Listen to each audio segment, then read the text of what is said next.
Si on comprend ce qui est autour de nous, comment ça s'est construit, établi et comment ça a évolué, du coup on a un autre regard dessus, ça n'est plus une plante banale, un lieu banal, une mare banale. En fait, comprendre, c'est la première étape de protéger.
Regardez, on a ramassé les pommes, puis après c'est un voisin qui a repris ça.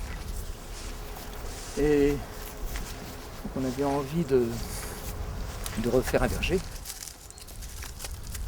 Non mais il les a pas protégés, ni couper le gui.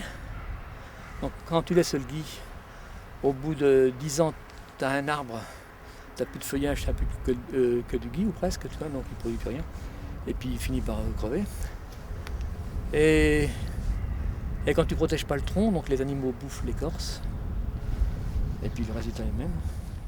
C'est l'arbre qui est le plus cultivé en termes d'arbres fruitiers. Quoique, c'est pas tout à fait vrai, parce que les poiriers aussi ont une très large part dans le paysage. Et le pommier, c'est un arbre qui pousse à l'état sauvage dans les bois, que l'on allait arracher, greffer, puis ensuite replanter.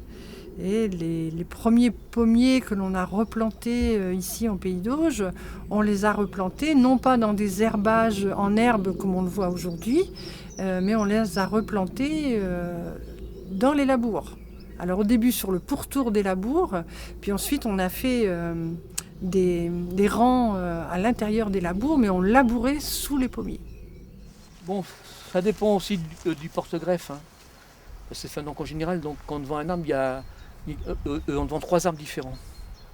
3 arbres en un. C'est comme la Trinité catholique. 3 arbres en un. Il y a la variété qui sert à faire les racines, la variété qui sert à faire le tronc et la variété à fruits qui est en haut. Pour vraiment que ça produise, il faut une quinzaine d'années. C'est les vieux qui plantent et c'est pas pour eux. C'est pour se survivre un peu.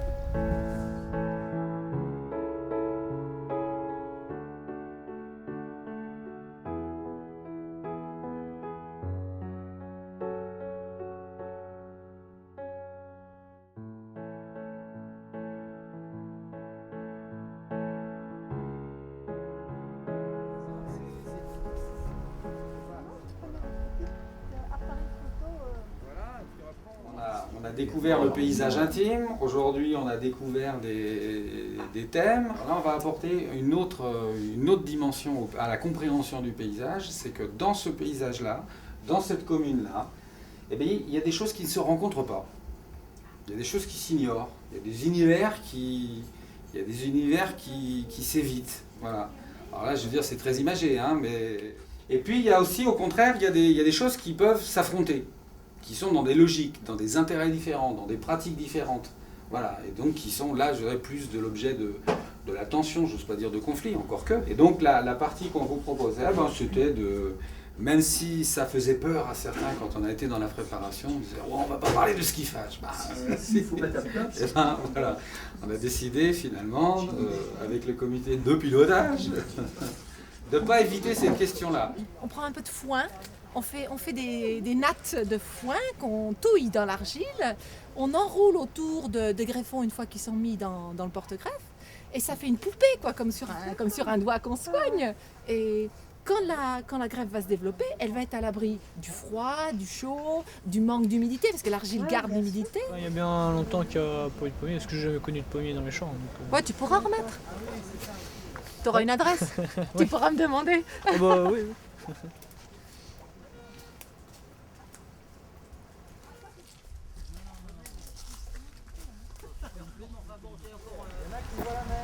Oui. Moi je vois la mer. Un sentiment, une impression. Non, c'est dommage, une barrière qui était en chêne, qui peut vivre longtemps, hein. Et là qui est à l'abandon, là, qui ne sert plus à rien. Elle est recouverte d'ajoncs et de ronces.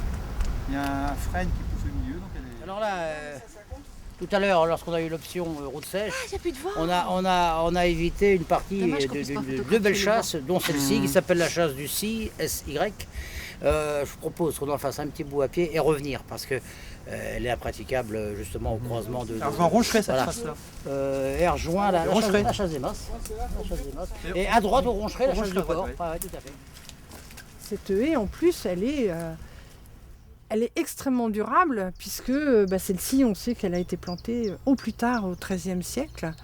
Donc ne serait-ce que ça, en tant que témoin de gestes et en tant que témoin de savoir et d'une histoire qui n'ont pas vraiment été écrits. La présence de ces haies est un patrimoine à lui tout seul. À nous d'apprendre à le lire. Quand on se balade, essayer de découvrir quel était le personnage qui a bien pu planter cette haie, qu'est-ce qu'il a voulu faire avec. Voilà, moi je pense que si, c'est un vrai patrimoine, mais c'est pas écrit dessus et c'est pas protégé par les documents.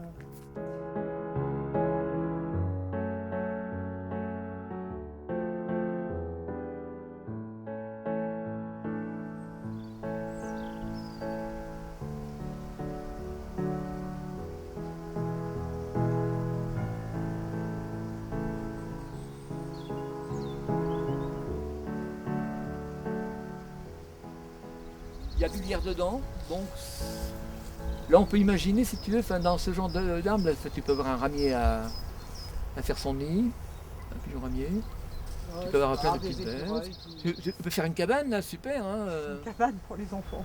il faut une petite échelle, bien sûr. Mais bon, Un arbre, ça cherche la lumière, si tu veux. Donc effectivement, dans la forêt, ils sont tassés. Les petites branches du bas, elles n'ont pas de lumière, elles ont tendance à mourir toutes seules.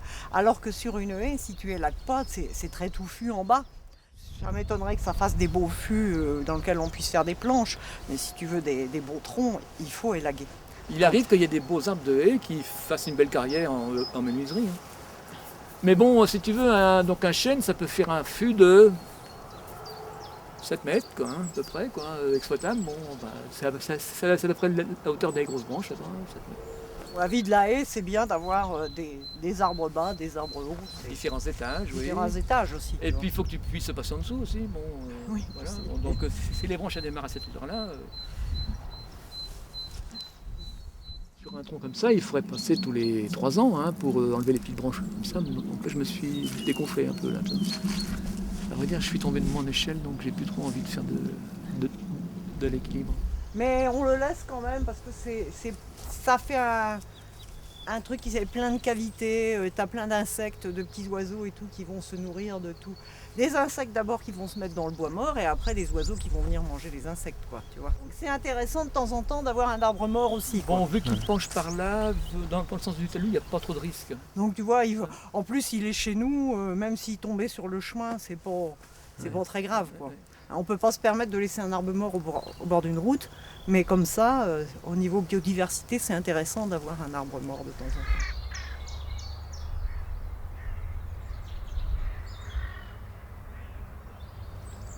Il y a quelque chose qu'on peut retrouver dans n'importe quelle haie, c'est du bois mort.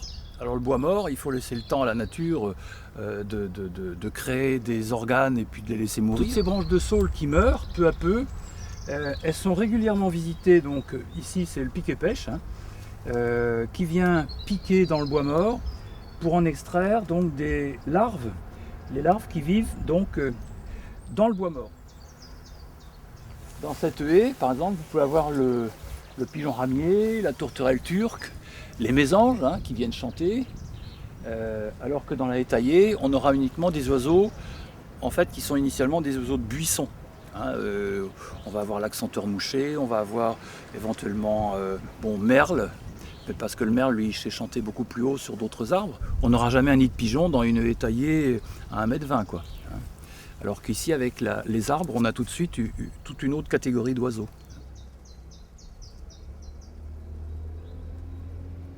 Et donc on a comme ça ces 3 étages qui font que pour les oiseaux, c'est une sorte de mini-forêt. La haie est on va dire en fait c'est une lisière, c'est pas une forêt, c'est une lisière. Et du coup on a tous les oiseaux forestiers. Là on a un troglodyte. Voilà, c'est un cri d'alerte. Donc il est inquiet à cause de notre présence. Et ce qui est intéressant, c'est que parfois le message de danger d'une espèce est compris par d'autres espèces. Ce qui est le plus typique, c'est l'épervier. Si un épervier passe, à 100 mètres, on commence à entendre les mésanges qui alertent. Et très vite, vous avez les autres oiseaux, les pinsons par exemple, les moineaux qui n'ont pas encore vu l'épervier. Ils ont entendu le cri d'alerte de la mésange et ils sont eux-mêmes en alerte. Il y a une transmission comme ça de ce message entre les espèces. Plus on va avoir d'intervenants différents, plus on va avoir des pratiques personnelles variées et plus on aura des niches différentes pour une plus grande quantité d'oiseaux. Le pire, c'est l'uniformisation. Voilà. Donc c'est un peu ce qui nous guette aussi en campagne, parce que les pratiques liées à la mécanisation font qu'on a en général des pratiques banalisées, quoi. Enfin, banalisées au sens où tout le monde fait la même chose.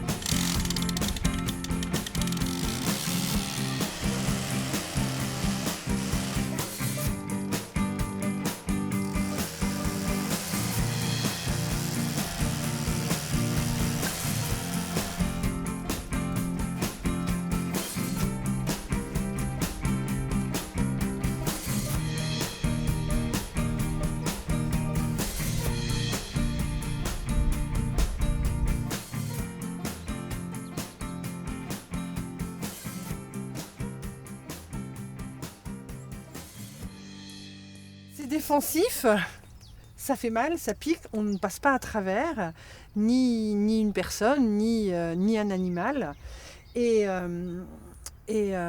longtemps, on a pensé que ces haies de houx servaient à contenir les animaux, ça servait un petit peu comme le fil barbelé aujourd'hui. Et en fait, c'est en regardant la manière dont est organisé le terrain à l'intérieur de la parcelle que l'on a compris que non, ça servait à tout à fait autre chose. En fait, cette haie a servi à empêcher les animaux sauvages de pénétrer sur les cultures que l'on a fait à l'intérieur.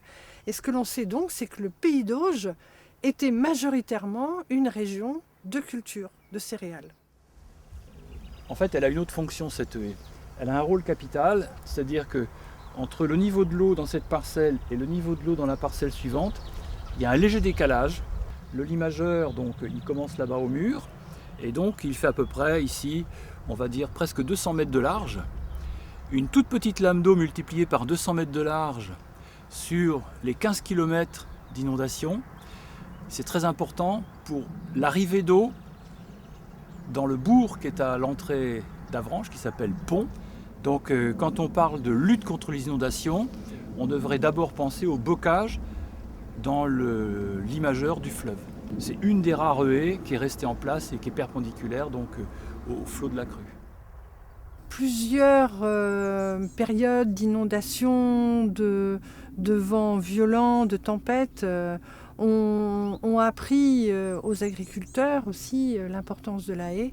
La haie qui a protégé leurs habitations, qui a protégé l'église du village, ça c'est important, qui a protégé les pommiers dans leurs parcelles, qui a protégé leurs animaux. Nous, par exemple, on a un document d'urbanisme sur la commune de Montviette et on prend en compte toutes les haies en travers des pentes. On conseille de les préserver et les agriculteurs, en fait, se débrouillent pour travailler à l'intérieur des haies. Voilà, et en adaptant leur matériel et pas l'inverse.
Donc je réintègre les vieux arbres dans une ligne.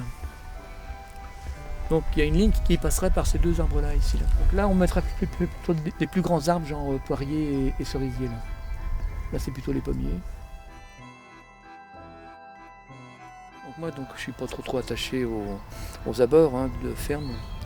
Je suis plutôt porté sur le paysage, sur la gestion.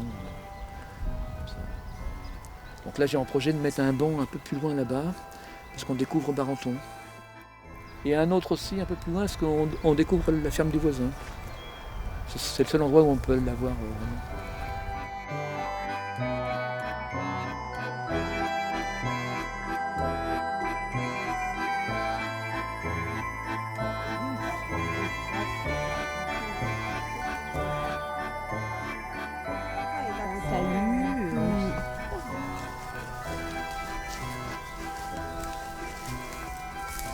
Moi, ce qui commence à faire... Le potager, il est vraiment fermé. Il est entièrement clos, enfin il y a quelques trous, si le chien voulait passer, il passerait. Mais il est clos et à la fois quand on est dans le potager, on voit tout le jardin. Ouais. Il est vraiment dans le prolongement du jardin, il y a même des fleurs, ah oui, etc. Il y a une pépinière, il y a tout. Je trouve que cette petite haie, pas très haute, je trouve que ça le fait pas, ça le met pas à part du jardin, moi qui travaille souvent au potager.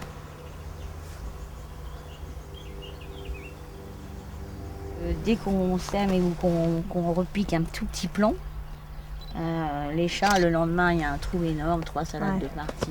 Donc là, ça me faisait suer quand même de mettre un grillage, un filet, un truc. Ça devient pénible quand même. Donc je me suis dit, un peu de bambou, ça va leur faire drôle. Je m'assois souvent sur les murets. Et puis je regarde un peu, et puis j'observe. Je profite plus du jardin, c'est en travaillant dedans en fait. C'est vrai. Le buis planté en haie, lui, il va servir à protéger le jardin. Parce que le jardin, c'est l'endroit où on va cultiver tous les légumes qui vont nourrir la famille toute l'année. Et là, on est de l'ordre de l'esprit et surtout du mauvais esprit. Donc quelqu'un qui passe sur le chemin, à qui vous avez mal répondu, allez, il s'est donné les moyens, il jette un sort sur le jardin et vos semis ne démarrent jamais, vos carottes elles ne démarrent jamais, vos haricots ils fondent. Et donc la haie de buis va servir à ça en fait. Elle va être là, une protection sacrée, permanente, qui fait que les mauvais sorts passeront jamais la barrière du buis. Et c'est bien ça quand même.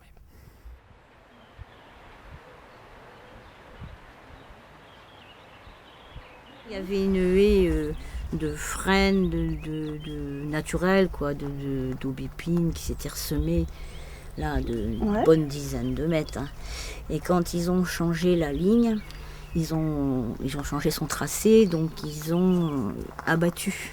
Là, j'ai eu le droit de rien dire. Donc, d'un jardin de Millau, je me suis retrouvée un jardin de plein soleil l'été, pas l'hiver parce que c'est au nord. Mais l'été, quand les plantes sont là, voilà. Et un jardin vanté, quoi, à l'est. Quoi. Terrible.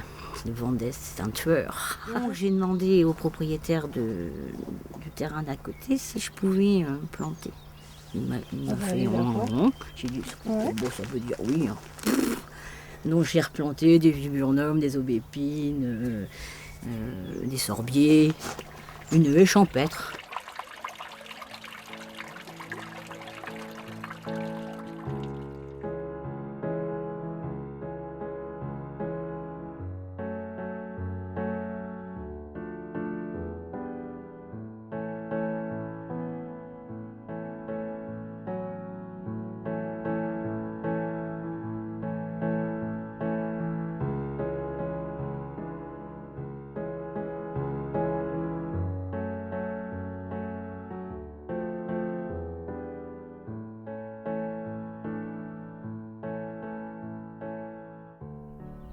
Moi, je vois bien parce que j'ai déjà un petit peu d'âge, des maisons que j'ai vues se construire à la périphérie des petites villes ici autour, qui ne me paraissaient pas être très attirants à l'époque, dans les années 70. Puis voilà, puis 40 ans ont passé et on a l'impression qu'aujourd'hui, ça forme des micro-paysages et qui ont de l'allure. Et je pense d'ailleurs qu'il y a sans doute des maisons qui doivent mieux se vendre parce qu'elles ont ce paysage, parce que quelqu'un a pensé l'implantation des arbres, l'implantation d'une haie.